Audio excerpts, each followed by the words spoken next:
Oke, baik teman-teman semuanya, hari ini tanggal 27 November, hari yang kita tunggu-tunggu, yaitu hasil penghitungan suara Pilkada serentak di tahun 2024 ini. Hasil hitungan cepat Pilkada calon gubernur dan calon wakil gubernur Sumatera Utara, Kiri Bobi Nasution dan Surya unggul mendapatkan suara 62%. Dibandingkan dengan Edi dan Hasan hanya mendapatkan suara 37%. Akhirnya banteng tumbang juga di Sumatera Utara.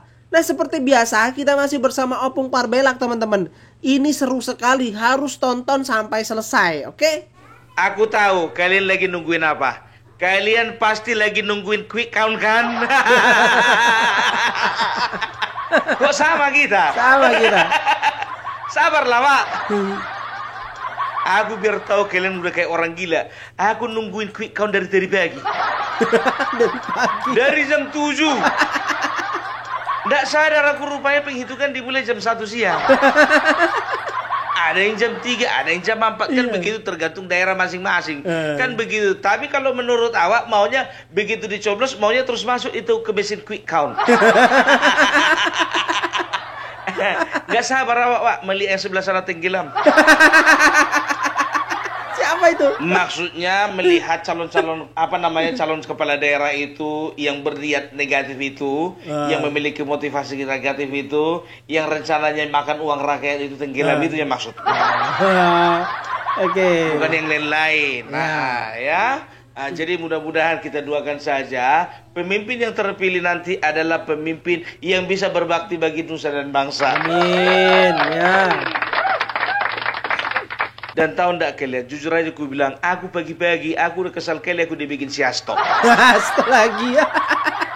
Ditanya wartawan dia bagaimana Pak mengenai apa rencana Bapak hari ini? Apa dibilangnya? Ya kita memantau seluruh keadaan termasuk Sumatera Utara, seperti di Medan itu sekarang sedang banjir oleh karena kurangnya manajemen tata kota. Iya. Kau udah pernah ke Medan belum? Kenapa kau nyindir Bobi? Dewan Pimpinan Pusat PD Perjuangan terus melakukan pemantauan di seluruh Indonesia melalui forum yang kami miliki terhadap pelaksanaan pilkada serentak hari ini. Kami berharap agar rakyat betul-betul dapat menggunakan hak pilihnya secara bebas, merdeka, tanpa intimidasi dan juga tanpa suatu pengaruh dari bansos yang akan digunakan sebagai bagian dari money politik yang terjadi. Nah, untuk itu dari pemantauan ternyata di Sumatera Utara misalnya di Medan itu hujan sangat deras, terjadi banjir akibat kebijakan-kebijakan tata ruang yang selama ini tidak berjalan dengan baik. Di Jawa Tengah kami menerima laporan terjadi ketegangan di Surakarta dan juga di Boyolali.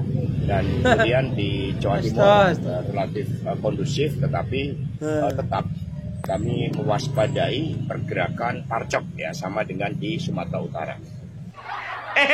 Ini hujan perkara alam, di tempat kami pun hujan. Di kampung kami hujan. Kau salahkanlah bupati. Bupati kami dari partai kalian, salahkan. Sekarang ku bilang sama kau ya, Pak Hasto, ku bilang sama kau bisa nggak membedakan mana Medan, mana Deli Serdang? Yang lebih parah itu di Deli Serdang, banjir bandang. Ya, dan tahu nggak Deli Serdang itu tempat siapa? Deli Serdang itu tempat tinggalnya Edi Ramayadi. Oke. Kau suruh itu anggotamu itu memantau. Nggak boleh begitu. Ini bicara alam. Wah, iya kan? Banjir, gempa bumi, angin puting beliung. Ya nggak boleh begitu. Jadi kayak kemarin di Tapanuli Tengah, waktu lagi kampanye Masinton Pasaribu, waktu datang itu Yasona Lauli, itu hujan deras, angin puting beliung. Jadi kami bilang itu karena apa? Karena alam tidak berkehendak gitu. Aku udah pernah keluarkan statement seperti itu. Nggak boleh seperti itu. Ya, kita tunggu aja hasilnya, Wak.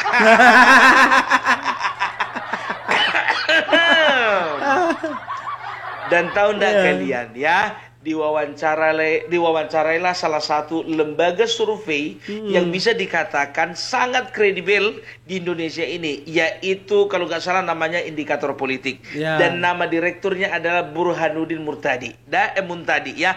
Apa dikatakannya? Kayaknya kita nggak perlu terkejut melihat apa yang akan terjadi di daerah Sumatera Utara. Karena apa? Karena hasil survei itu tidak akan berbeda jauh dengan kenyataan. Kita akan melihat bagaimana selama ini survei itu menyatakan bahwasanya suara Edi Rahmayadi itu selalu di bawah Bobi Nasution di atas. Bobi Nasution itu rata-rata di atas 55 bahkan sampai 60%. Nah, Edi Rahmayadi sisanya lah. Sisanya. Dan ini adalah kabar gembira bagi kita warga Sumatera Utara.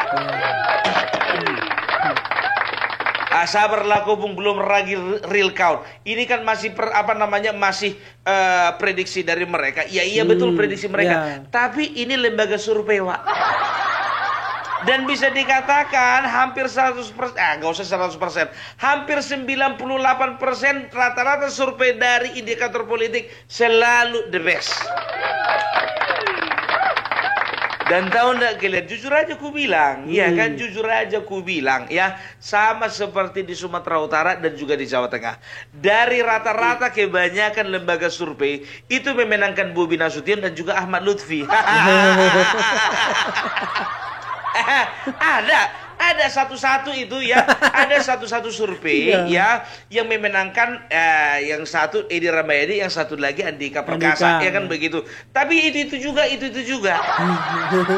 Nama lembaga surveinya SMRC. Gitu loh ya. Dan kita nggak tahu apa motif dan juga maksud dibalik semuanya itu. Kalau kalian bilang aku hoax, kita dengarkan ya, dengarkan. Jadi approval rating Edi Rahmayadi itu kurang positif. Sementara approval rating Bobi sebagai wali kota Medan itu lebih positif. Jadi lebih banyak warga Medan maupun warga Sumut yang mempersepsi Bobi lebih baik kinerjanya sebagai yang puas dengan kinerja mereka selama menjabat. Itu ya. Dan ini yang mempersulit Edi Rahmayadi. Sehingga survei indikator, survei Kompas itu menunjukkan Edi kurang kompetitif melawan Bobi Nasution. Apalagi Bobi didukung banyak partai. Jadi ibarat approval ratingnya unggul, mesin partainya juga lebih kuat, lebih maksimal, sementara Edi hanya didukung oleh satu partai utama yaitu PDI Perjuangan. Jadi itu yang membuat kita sepertinya tidak mendapatkan kejutan ya antara survei dengan hasil pemilu hari ini. Sepertinya kita akan mendapatkan hasil yang konsisten. Apa katanya? Kita tidak akan menerima kejutan.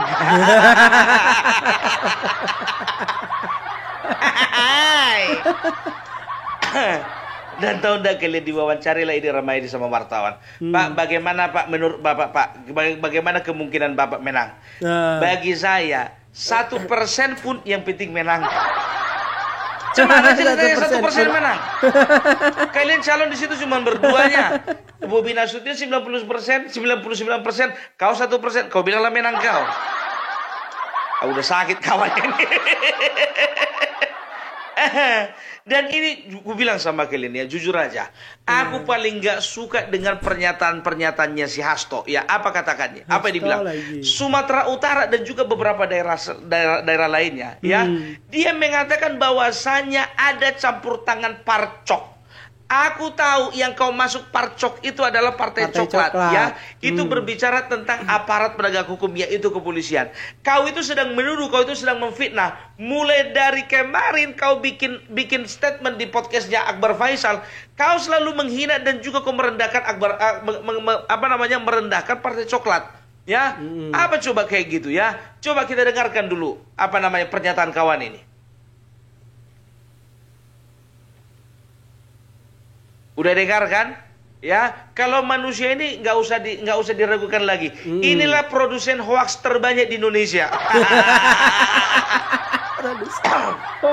Kalian dengar itu yang kemarin waktu dia memperdengarkan suara rekaman Bapak Joko Widodo yang katanya akan melakukan segala macam cara untuk menenggelamkan PDIP?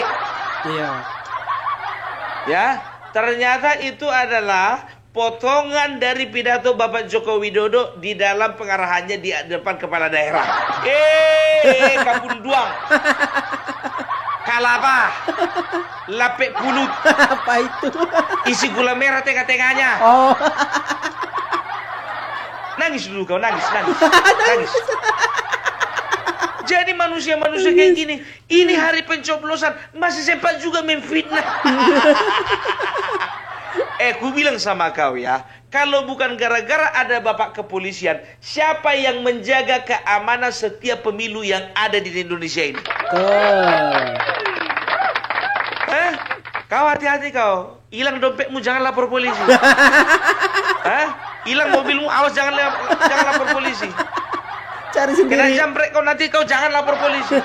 Bilang sama kadermu semuanya, bilang sama orang di partaimu semuanya, kita tidak perlu lagi mempercayai parcok. Ya, apapun yang terjadi dalam kehidupan kita jangan pernah kita lapor polisi. Nah, itu. Berani gak kau ngomong kayak gitu?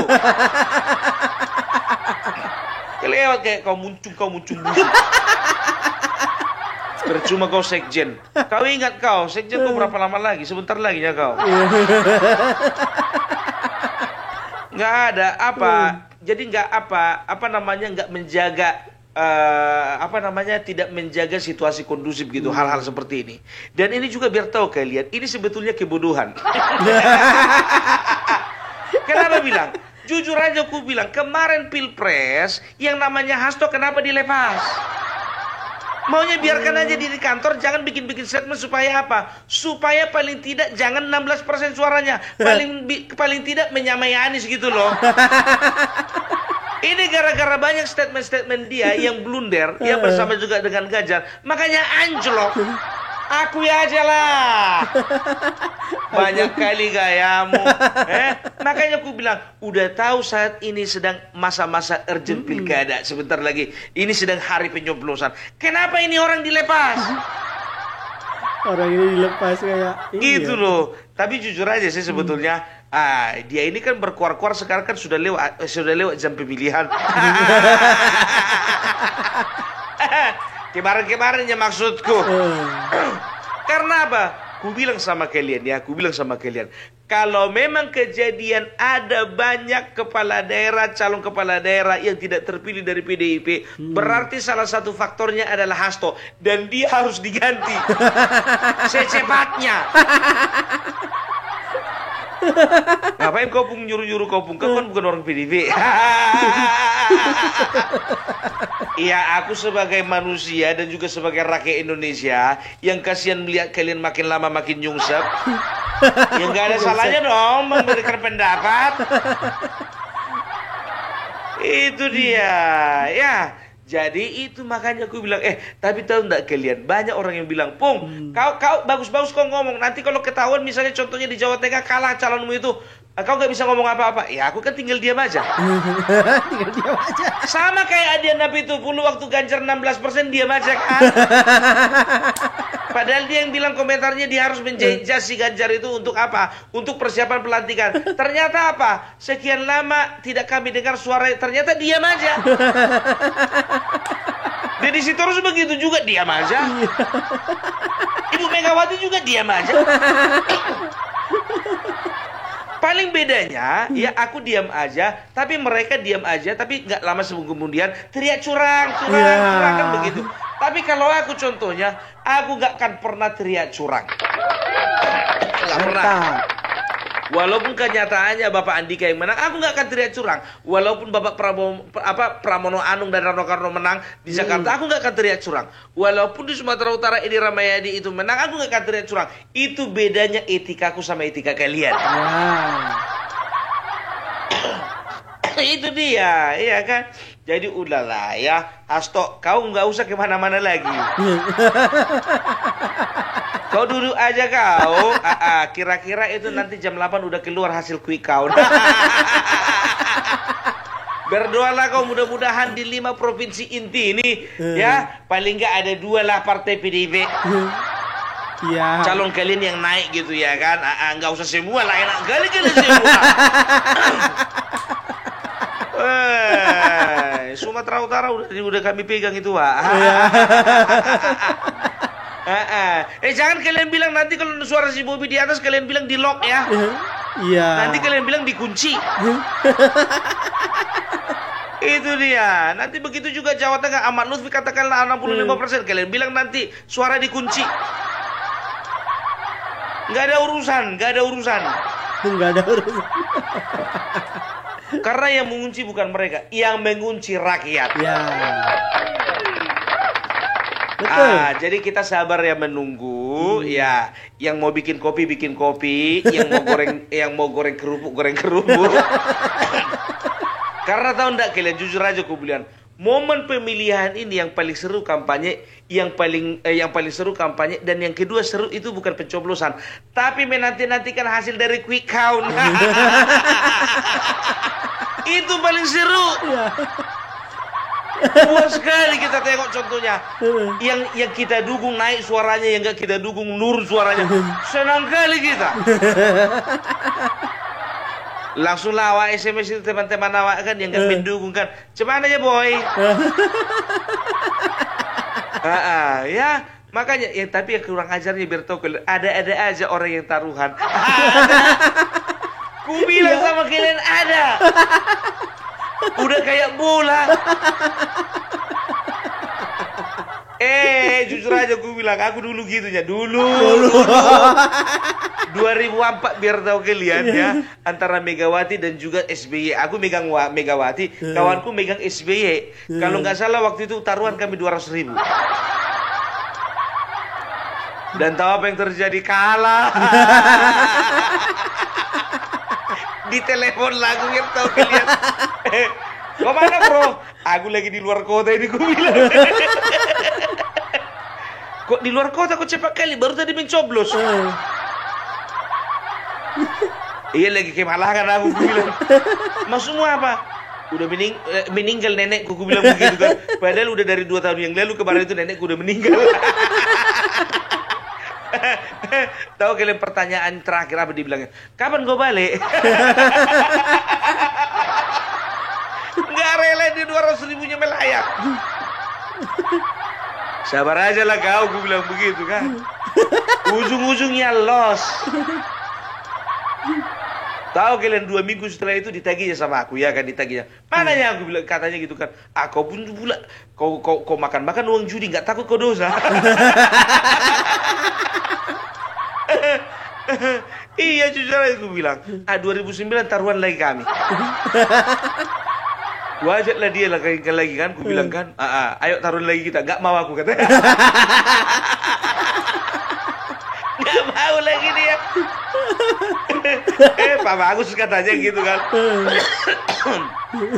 Bayangkanlah biar tahu kalian, karena cintanya aku sama PDIP.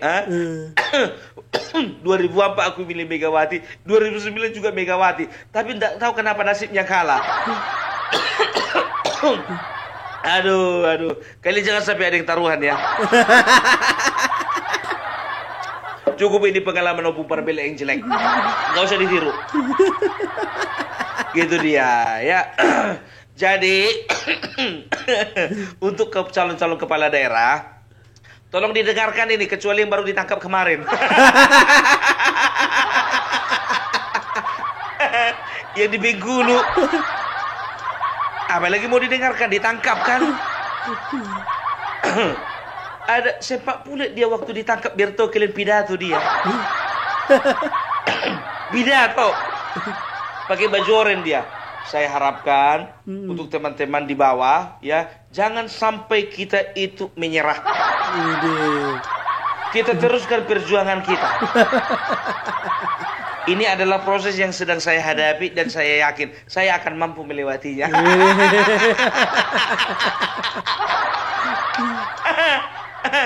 Bro, kau itu lagi ditangkap KPK. Ditangkap KPK, kau bukan lagi mau pergi liburan. Bukan diminta jadi saksi, kau udah ditangkap. Pung itu dari Golkar itu. Nggak peduli. Bapak Prabowo pun juga sudah mengatakan bahwasanya siapa yang main-main, ya, siapa yang melakukan korupsi tidak ada ampun. Sikat semuanya. Itu nggak peduli dia, sedangkan dari partainya sendiri dipecat, apalagi dari partai orang lain. Nggak ada masalah. Kalau gue bilang tidak perlu dilindungi koruptor. Yang lebih ngerinya lagi tahu nggak kalian? Itu dia di Kompasnya anggotanya. Di Kompasnya anggotanya, pegawai honorer pun juga di Kompas. Dapat dia lah 7 miliar. Itulah yang dipakai jadi modal.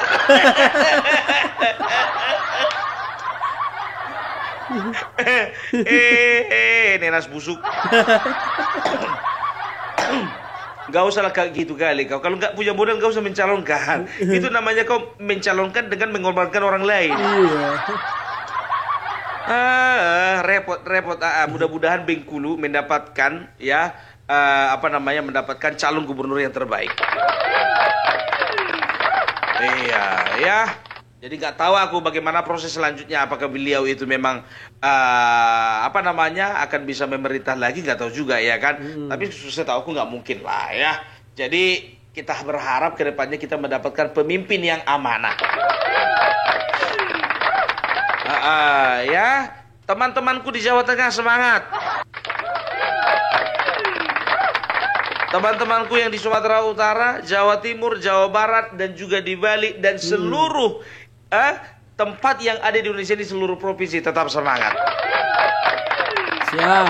Ya, kita akan melihat ya, apakah pesona dari Bapak Jokowi masih tetap berpengaruh atau tidak. Iya. Masih sakti tua. Ya. Kita lihat nanti entah bagaimana kata-kata pembelaan dari mereka. Ya, itu dia. Ya, panas ini, panas. Oke?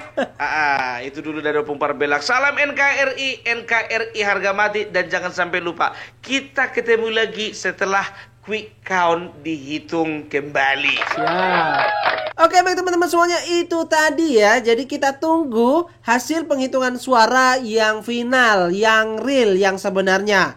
Ya, mudah-mudahan siapapun yang terpilihnya menjadi pemimpin yang amanah, yang baik, yang selalu mementingkan rakyatnya. Terima kasih. Wassalamualaikum warahmatullahi wabarakatuh.